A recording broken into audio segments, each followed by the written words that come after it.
Yeah, Rajiv Vijayakar here from News India Times. My question is to the director. Sir, ये आप कहानियाँ जो लाते हैं, ये जो छुपी हुई कहानियाँ हैं, इनको आप मतलब किस तरह से ढूंढते हैं? What is the process by which you land up with such stories? My next question will be for Adha, but right now आपका. Okay. बात ये है कि केरला स्टोरी और बस्तर ये दोनों में थोड़ा डिफरेंस है. केरला स्टोरी एक एक्सीडेंटली मैं कुछ इंसिडेंट्स के सामना हो गया था मेरा, और उसके बाद एज अ फिल्म मेकर मेरी एक प्रोसेस है कि मैं उसको ढूंढने लगे. तो केरला स्टोरी की इतने बड़े एक साजिश मेरे सामने एक एक करके स्लाइड शो की तरह आते गया, और उसको मैं समेट के केरला स्टोरी बनाया था. बस्तर की हिस्ट्री थोड़ा सा अलग है. जो आइडियोलॉजी ये हिंसा का बस्तर में थोप दिए हैं, वो आइडियोलॉजी जिसको आप माओवाद बोलिए, रेडिकल पीसेंट मूवमेंट बोलिए, या नक्सलिज्म बोलिए, ये मेरी जो जहाँ पे मेरा जन्म स्थान है नॉर्थ बंगाल में जलपाईगुड़ी, वहाँ से जस्ट 40-42 किलोमीटर दूर है नक्सलबाड़ी करके एक जगह है जहाँ पे इस आंदोलन की 1967 में शुरुआत हुई थी. 1967 से ये मूवमेंट आज तक मतलब ऑलमोस्ट लाइक 55-56 साल जैसे ये मूवमेंट इवॉल्व होता गया पूरे देश में.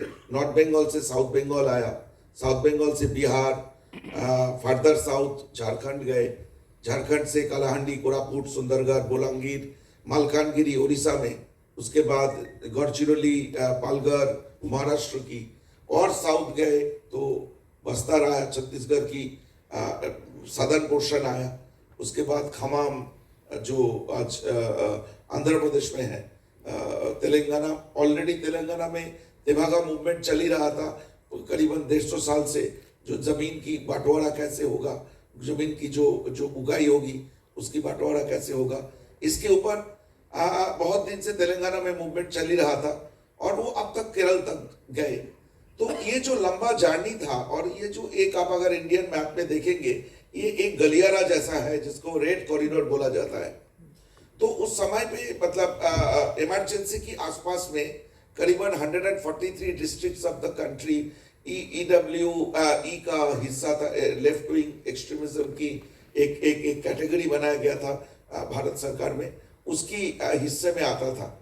तो और बहुत ज़्यादा इसका पॉपुलैरिटी हो गया था, क्योंकि देश में उस समय पे देश समहाउ ठीक नहीं चल रहा था. बेरोजगारी बोलिए, डिस्ट्रीब्यूशन सिस्टम बोलिए, कुछ भी एस्पेक्ट में इस देश में बहुत क्षोभ था, बहुत गुस्सा था लोगों की मन में. एक किस्म की एजिटेशन में सब लोग बाहर आना चाहते थे. तो ये मूवमेंट, ये आइडियोलॉजी उस मूवमेंट को पकड़ लिया था. लेकिन आपको ये जानना जरूरी है, यहाँ पे भी आपने देखे हैं अभी ट्रेलर में कि 100 years of communism, 100 million dead. ये जो आइडियोलॉजी है, ये आइडियोलॉजी कभी डेमोक्रेटिक सेटअप में काम नहीं किए है. जब से ये आइडियोलॉजी दुनिया में आए, वो चाइना बोलिए, रशिया बोलिए, कंबोडिया, अल्बेनिया, कोरिया, इनको डिक्टेटरशिप की एक माहौल चाहिए. ये लोग फ्यूडलिज्म के साथ लड़ सकते हैं, एनार्किज्म के साथ लड़ सकते हैं, लेकिन एक डेमोक्रेटिक सिस्टम में कभी काम नहीं किए. हमारे देश में हर 20 किलोमीटर में कल्चर बदल जाता है, भाषा बदल जाता है, खाना बदल जाता है, लोगों की व्यवहार बदल जाता है, भगवान की पूजा करने की भगवान बदल जाते हैं. तो ऐसे एक हेटेरोजेनियस सोसाइटी में कभी ये मार्क्सिस्ट लेनिनिस्ट आइडियोलॉजी काम नहीं की. चाइना में एक होमोजेनियस सोसाइटी था, जहाँ पे ये लोग आए, वहाँ पे पावर में आए, करोड़ों लोगों को मार दिया जो लोग उनके साथ नहीं थे, और पावर कब्जे में ले ली. सेम रशिया में हुआ, सेम कंबोडिया में हुआ, और आप अभी जीता जाता देख रहे हैं नॉर्थ कोरिया में. तो ये आइडियोलॉजी जब भारत में आए तो गरीब लोगों के लिए एक लग रहा था कि गरीब लोगों के सामने कुछ एक बात करने की एक औजार मिला, गरीब लोगों की भाषा सरकार तक पहुंचने की. लेकिन जैसे ये आइडियोलॉजी की जो एक कण में एक इश्यूज है जो हम उस धीरे धीरे सामने आने लगे, और तब ये इनकी कि जो बाकी देश में जो उनका बोलबाला था वो थोड़ा सा कम होते होते श्रिंक करते करते सेंट्रल इंडिया में बस्तर में वो अटक गए। इसलिए कि बस्तर का दो बड़ी इंटरेस्टिंग पॉइंट है। एक तो जो बस्तर जगह है वो चारों ओर इंद्रावती और गोदावरी नदी की कॉन्फ्लुएंस की वजह से उड़ीसा, महाराष्ट्र, आंध्रा चारों ओर से घिरा हुआ है।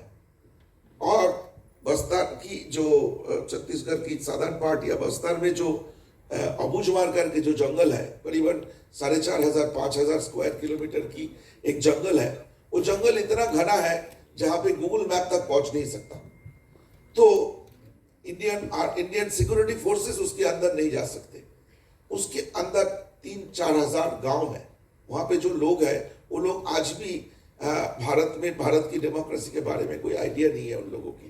उन लोग आज भी इन लोगों को माशिया बनते हैं जो डरा के धमका के पिछले 50 साल में उस जगह पे उन लोगों ने अपना अखाड़ा बना के रखा है।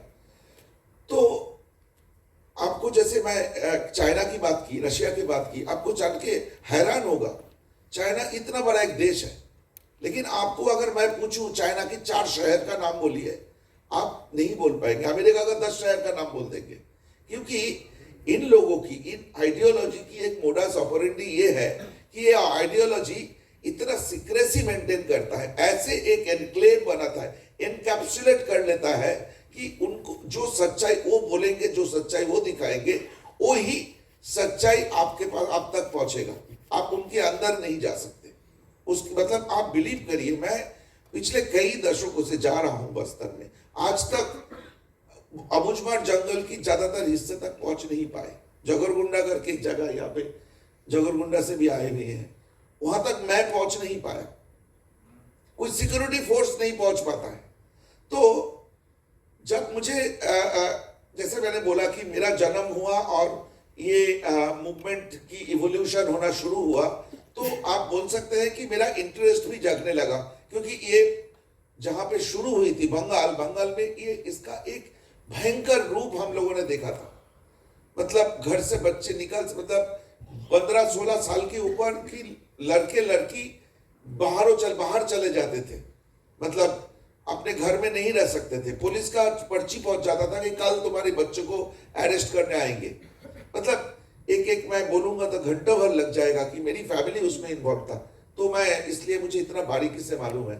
तो जब मैंने डिसाइड किया कि मैंने फिल्म बनानी है मेरी जिंदगी में, तो सबसे पहले आया कि मुझे ये बस्तर का कहानी बोलना है, जो पूरे इंडिया से रिजेक्ट होके एक छोटा सा जगह जहाँ पे ऑलमोस्ट 2 मिलियन के आसपास पॉपुलेशन, जहाँ पे ज्यादातर आदिवासी वनवासी है और गरीब किसानों को एक बंधक बना के अपने जायदाद को कब्जे में रख दिए हैं।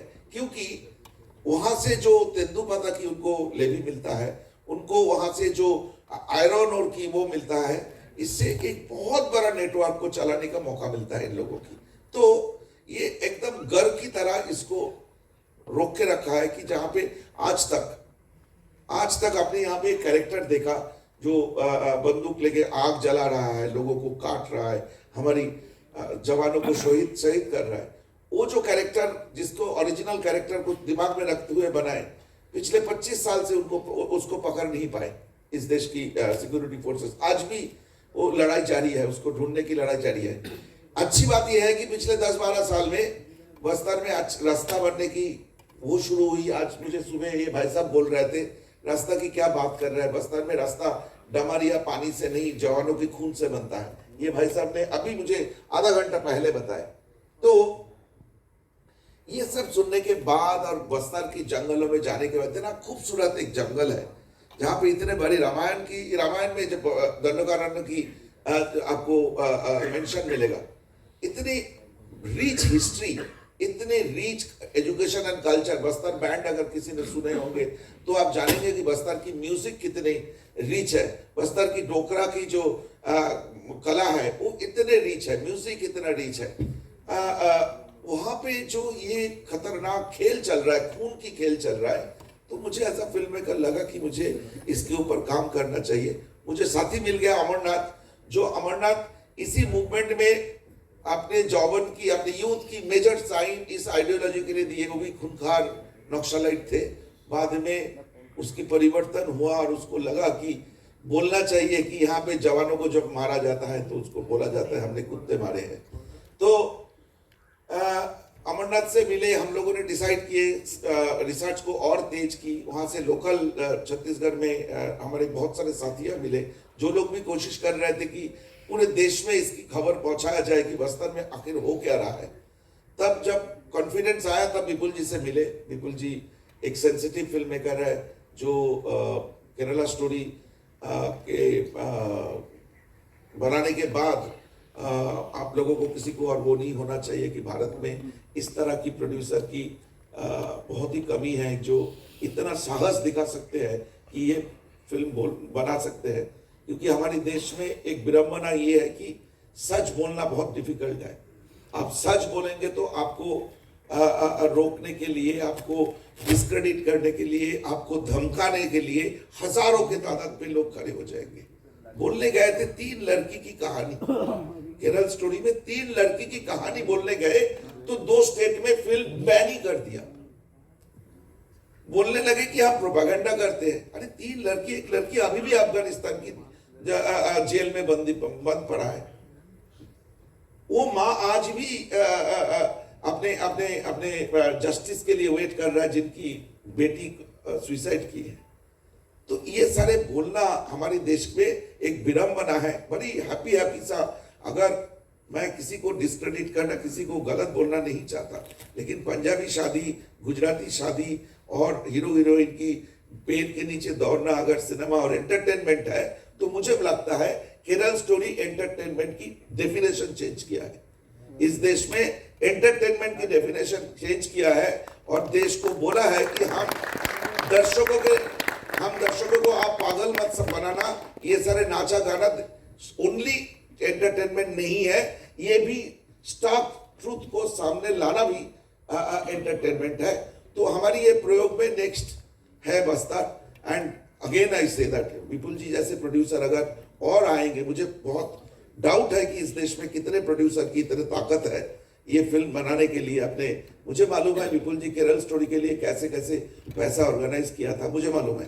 तो ऐसे साहस दिखाना, ऐसे करेज में सारे नया न्यू एक्टर्स को लेके आना, ये बहुत आसान काम नहीं है। और मैं आप लोगों के सामने मेरा डिमांड कर सकता हूँ कि आप लोग सेंसिबल, और आप लोगों जैसे मैंने बोला केरल स्टोरी में आप लोगों की योगदान इतना था। बस्तर की एम्बेसडर बनना आप लोगों की जिम्मेदारी है। ये कहानी आपको ले जाना पड़ेगा। हम 20 करोड़, 10 करोड़, 15 करोड़ पब्लिसिटी में खर्चा नहीं कर पाएंगे। हमारे पास इतने पैसे नहीं है। जितने पैसा था फिल्म बनाए, बहुत जान से फिल्म बनाए। मतलब इसमें देखने पता चल गया वो एक्शन बहुत है। इस एक्शन डायरेक्शन करने के लिए हमने बेंगलोर से एक चेन्नई फिल्म इंडस्ट्री से one of the best action director को लेके आए थे, जिन्होंने कांतारा और केजीएफ जैसे सक्सेसफुल फिल्म की एक्शन डायरेक्शन की है। तो हमने टेक्निकली इस फिल्म को सबसे बेहतरीन बनाने की कोशिश की है और मेरी दावा है कि हमने बनाया। और भाई साहब प्लीज जो गैलरी में बैठे हैं, मेरी रिक्वेस्ट है, ये जिम्मेदारी आपको भी बनता है, क्योंकि आप और हमारी रिलेशनशिप ही इस एंटरटेनमेंट इंडस्ट्री को जिंदा रखते हैं। क्या बात है। तो ये फिल्म की एम्बेसडर हमने बना दिया, इसको सबको दिखाना है, ये आप लोगों की जिम्मेदारी है। मुझे और कुछ नहीं बोलना है। Thank you, sir. Such a passionate reply that was. My next question is for Adaji. What you have done is, on the face of it, looks absolutely fantastic and phenomenal. Thank you, sir. And I've just seen you in Sunflower season 2, and this is a 180-degree change, you know. And of course, Kerala story was a different. Thank you, sir. thing. So, how did you internalize this character, and how much is this character connected with reality? Does it mirror somebody who was in real life, or does it just become a fanciful kind of solution for this? Firstly, thank you for publicly acknowledging my work. Thank you for appreciating it. And yes, it is a 180-degree shift.